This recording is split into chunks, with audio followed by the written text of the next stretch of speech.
Bem, vamos conversar agora com o empresário Daniel Freire. Ele é presidente do Sindicato de Carne do Pará. Daniel, é um prazer poder conversar com você nesse momento. Prazer também, Mauro. Bem, parece que não afetou nada. A pandemia, graças a Deus, não afetou o fornecimento de carne para o nosso estado e nem a nossa produção que é exportada. É isso? Mauro, graças a Deus, a gente tem observado que isso é um momento único, que infelizmente nenhum de nós vivenciou até então. Mas graças a Deus, como você colocou, tem um setor que pode se considerar ainda blindado, em parte, pela pandemia, que é o agronegócio. E, mais uma vez, é um desafio para o agronegócio do Brasil e do Pará, não diferente, ser a alavanca aí da economia e ver se a gente consegue manter a atividade de forma a nossa economia voltar, não é? Logo em breve, com todos os setores de novo aquecidos. A que você atribui essa blindagem? Um setor todo econômico que emprega tanta gente e que conseguiu se manter blindado durante todo esse tempo. Na realidade, Mauro, a localização geográfica logo das propriedades rurais, ela já é facilitada. As fazendas elas estão isoladas, né? Normalmente você já tem uma divisão natural. Também as indústrias, principalmente a indústria da carne que eu represento, também estão no municípios mais afastados dos grandes centros, aonde a pandemia ainda não chegou. Logicamente que isso não exime a responsabilidade que todo o setor do agronegócio tem encarado com responsabilidade de seguir todas as normativas, né, e recomendações das organizações de saúde e das autoridades competentes. Então, por exemplo... Houve alteração de procedimentos? Houve alteração de procedimentos internos? Total, Mauro, total. Nas indústrias, a gente percebe que houve um distanciamento de colaboradores, um afastamento daqueles que têm alguma comorbidade, algum tipo de comorbidade ou estão em algum grupo de risco, desde a higienização de todo o transporte, ampliação do número de frota disponível para transporte, a oferição de temperatura na entrada das indústrias e todo tipo de... O desafio, de fato, é manter a população e a sociedade e os nossos colaboradores sãos e distantes da moléstia.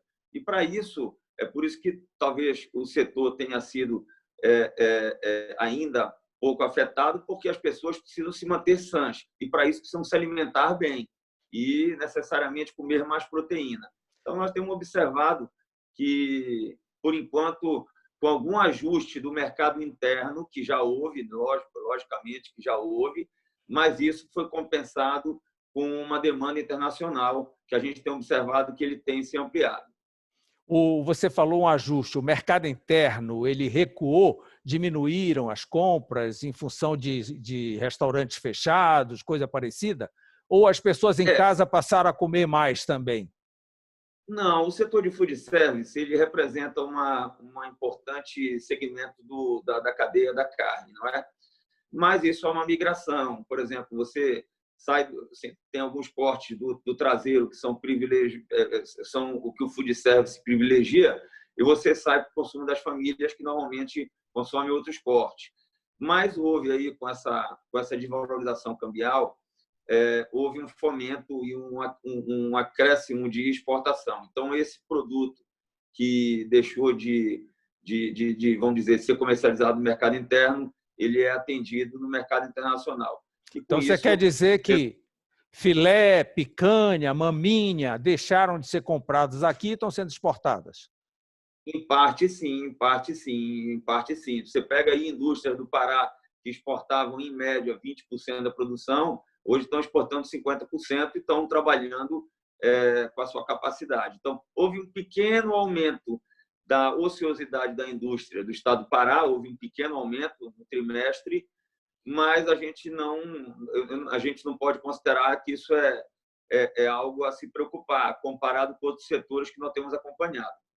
Alguma planta chegou a fechar, parou de produzir nesse momento?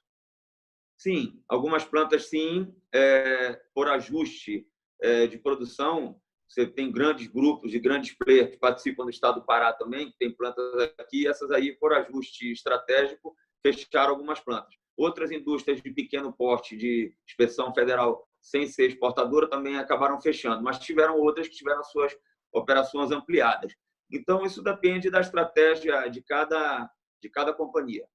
Bem, você falou que as exportações cresceram e um dos grandes compradores da nossa carne é a China. Com o problema que aconteceu lá desde setembro do ano passado, não afetou essa quantidade ou o preço que eles pagam ou coisa parecida? Mauro, a gente observou, o Pará começou a exportar para a China no mês de outubro de 2019. Então, nos 3 primeiros meses, nos 3 últimos meses de 2019, a gente observou uma queda na importação em janeiro e fevereiro, comparado com os meses de outubro, novembro e dezembro. Mas março já retomou todo aquele vamos dizer, comércio entre Brasil e Pará e China. Nós estamos aí, as indústrias que atendem a China estão atendendo normalmente. E preço, Daniel? Isso que eu ia comentar. O preço, houve uma queda, mas compensada pela desvalorização cambial. Então, a gente não pode se queixar nesse momento. Bem, qual a possibilidade do Pará entrar nos Estados Unidos? Agora, nesse momento, está tudo paralisado. Mauro, esse é mais um desafio que precisa ser vencido pela sociedade paraense. Assim como nós vencemos a China com apoio do governo do Estado, da bancada paraense no Congresso, nós precisamos, de novo, voltar, lógico, nesse momento de pandemia, tem muitos órgãos que estão aí paralisados, mas nós precisamos voltar a movimentar, porque os Estados Unidos, a última vez que foi feito alguma auditoria no Brasil, o Pará ainda não era livre completo de afitose. Então, o Pará ficou de fora e nunca mais os Estados Unidos voltou para oferir o Brasil. A gente precisa provocar isto através do Ministério das Relações Exteriores, através do Ministério da Agricultura e a sua Secretaria de Relações Internacionais, e tentar provocar que o Pará seja auditado. Assim como a Europa. A Europa também é um país que exige, fala muito aí da questão ambiental, joga todos os problemas para o Brasil e a gente não percebe o interesse vamos dizer, de valorização comercial.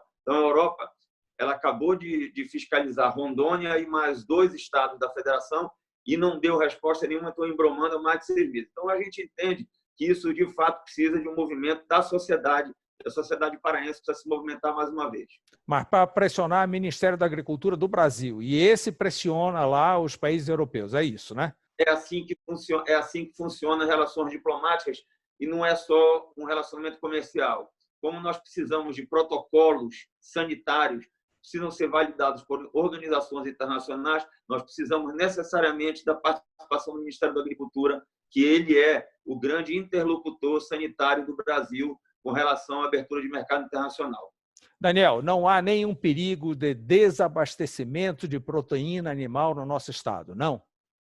Mauro, eu não encaro que possa haver. A gente não encara. Pelo que nós temos em mãos aí, a gente entende que a população está fazendo seu dever de casa, está ficando em casa, está se preservando, está seguindo as instruções das autoridades. A gente entende que cada vez vão ficar mais atentos aos perigos, não é? As empresas e as indústrias da carne do nosso lado têm feito seu dever de casa, seguindo todas as recomendações dos organismos que controlam, não é? Essa situação, de formas a blindar e evitar a ampliação de algum tipo de contágio. Então, a gente entende que não tem risco de desabastecimento, tanto é que, no primeiro momento, as pessoas saíram correndo para o supermercado e elas perceberam que o fluxo de mercadoria continuou todo dia, dia a dia, e não faltou produto desde o princípio da pandemia. Que bom. Daniel, muito obrigado por mais essa entrevista, por essas informações e boa sorte aí no agro do Pará. Obrigado a todos nós, Mauro. Conte sempre com a gente. Bem, vamos começar a nossa conversa com o médico Eduardo Nassar, titular da clínica Som Diagnóstico, sobre os vários testes da Covid-19.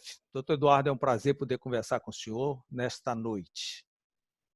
Prazer, Mauro. Prazer é nosso nesse momento tão importante que todos nós vivemos e é uma forma de aqui estarmos presentes para servir melhor a toda a população, esclarecendo sobre esses importantes exames.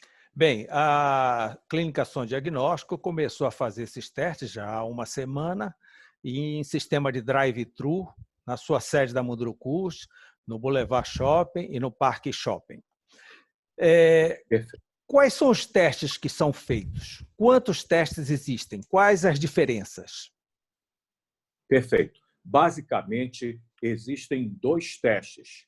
Um teste direto e um teste indireto. O teste direto é chamado PCR, RT-PCR. Traduzindo essas siglas, significa, a tradução da sigla do PCR é reação em cadeia de polimerase em tempo real. Quer dizer, esse teste visa identificar o RNA viral. Portanto, é um teste molecular e é considerado padrão ouro. E o outro teste é um teste indireto, que é feito utilizando uma amostra de sangue e que visa identificar anticorpos em relação ao Covid-19. Qual a recomendação para usar o A ou o B? É importantíssimo, eu acredito, o ponto-chave desses esclarecimentos é quando fazer o PCR e quando fazer, no caso, os testes sorológicos. O PCR, como é o padrão ouro, ele deve ser feito no início dos sintomas da doença. Nós sabemos que a doença leva um pequeno período para se manifestar e, assim que o paciente sente os primeiros sintomas, ele deve fazer o PCR. E é nesse momento, na fase aguda, eu recomendo, particularmente, no início dos sintomas. Então, é ali que a carga viral está mais elevada. E essa carga viral é bem elevada até o 7º dia dos sintomas. Uma febre, uma dor de garganta, coisa assim, né? Exatamente. A falta de ar, né? A anosmia, a dor de cabeça. Quer dizer, os sintomas mais evidentes no caso do Covid-19. E o segundo teste, o teste indireto, é um teste que visa ver a imunidade do paciente, se ele entrou em contato com o Covid-19. Isso só vai acontecer numa fase após o 7º, 8º, 9º, 10º dia. Então, nós aconselhamos que esse teste seja feito após o 10º dia e até o 14º dia. São anticorpos, portanto, é um teste para direto. Saber se não tem mais, para saber se está imune, se não tem mais o vírus, é isso? Para saber se tem a imunidade, não se ele ainda pode ter o vírus, né? Mas o sistema imunológico dele já começou a produzir anticorpos, que são as imunoglobulinas, né? Então, doutor Nassar, por que demora tanto o resultado? O resultado não demora tanto. O PCR, né, que tem um prazo nós colocamos um prazo de entrega de até 4 dias úteis, está sendo entregue a partir de 2 dias úteis. O teste rápido, ele é um teste que a gente tem um resultado em minutos, 15, 20 minutos, mas por uma questão de segurança, nós damos o resultado do teste rápido até em 3 horas, que é o teste sorológico. Qual dos dois é um exame de sangue? O exame de sangue, que pode ser feito, é o exame sorológico, que é o teste rápido que vê uma gota de sangue periférico, um furinho no dedo, e também pode ser colhida uma amostra de sangue para fazer um outro método sorológico, no caso, o ELISA, né? E é um exame que o ELISA vai levar mais alguns dias. Então, na clínica, nós estamos fazendo o PCR, né, e o teste rápido, né? E eu volto a afirmar aqui da importância do PCR, né, que vai dar um resultado no padrão ouro de alta sensibilidade e de alta especificidade em relação a identificar o material genético do vírus. Sim, o PCR, o ideal seria fazer depois de fazer o teste rápido. Primeiro faz o teste rápido, é o contrário? Não. Exatamente. Veja que esse é o grande esclarecimento nosso. O PCR é o exame que vai identificar o vírus que está na fase aguda da doença. Você teve o sintoma, tem que fazer o PCR, que identifica o vírus. Quer dizer, basicamente, ele vai identificar, é um exame direto, ele vai identificar o material genético do vírus, ele amplifica o RNA do vírus. Uma linguagem bem fácil para todo mundo entender. Não adianta fazer o teste rápido no início, porque o paciente não tem ainda anticorpos, né? Então, o teste rápido, os testes sorológicos, eles só devem ser feitos após um determinado período para saber se o indivíduo desenvolveu a chamada imunidade, a resistência, se ele desenvolveu os anticorpos, né? Então, isso só vai ocorrer a partir do 7º, 8º, 9º e 10º dias, né? Então, a partir disso é importante a pessoa saber se ela está imunologicamente preparada, inclusive para receber, no caso, um certificado que ela pode voltar ao convívio social. Bem, está imune. Se ela adquiriu a imunidade, né? E quando a gente fala Sim, nisso... mas o teste dá essa comprovação de imunidade? Claro. O teste imunológico, a finalidade é essa, né? Quer dizer, aí é importante a gente comentar, quer dizer, então, só recapitulando e falando no caso da imunidade, existem 2 tipos de teste. O PCR direto identifica o vírus na fase que começaram os sintomas. Não deve ser feito o teste rápido no início, né? Ele tem que ser feito após, principalmente naqueles pacientes que querem saber se entraram em contato com o vírus ou aquele paciente que já teve também. Já teve, quer saber se já acabou, se já passou.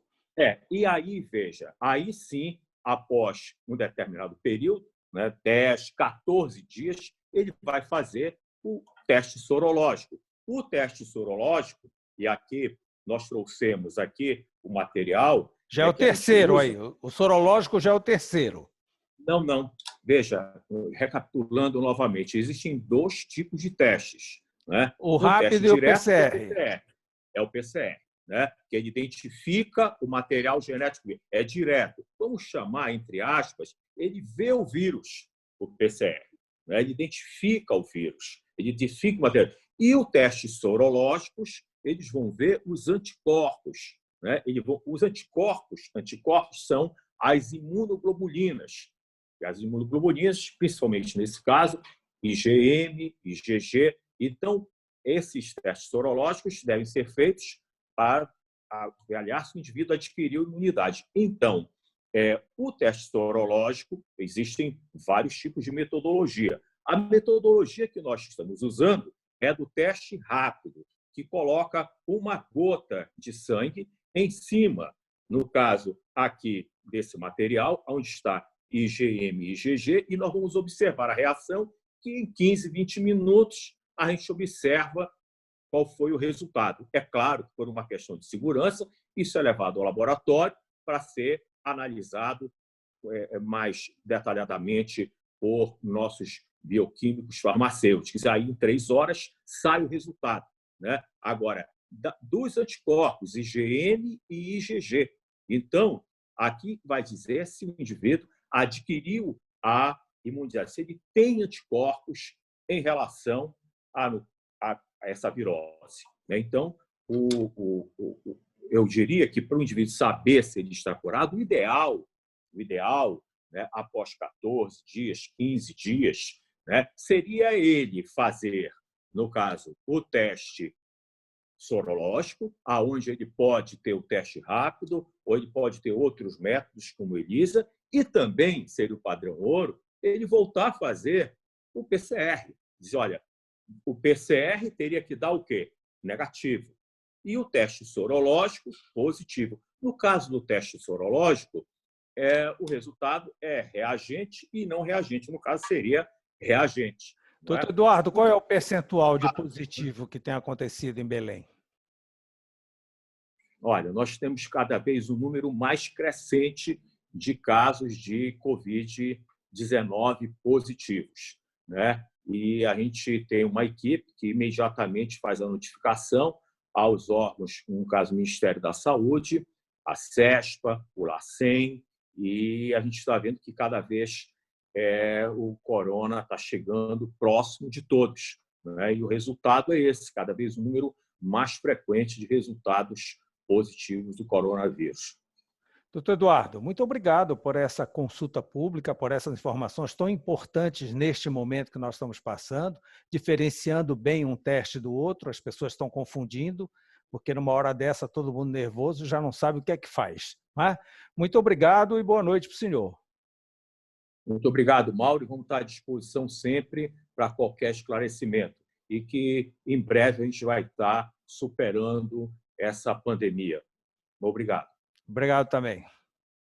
E antes de encerrar, eu gostaria de registrar e homenagear o nosso amigo Francisco Melo, que nos deixou na semana passada, diretor da RBA e grande incentivador desse programa. Que ele fique em paz. Obrigado pela sua companhia. Até a próxima segunda-feira, no mesmo horário.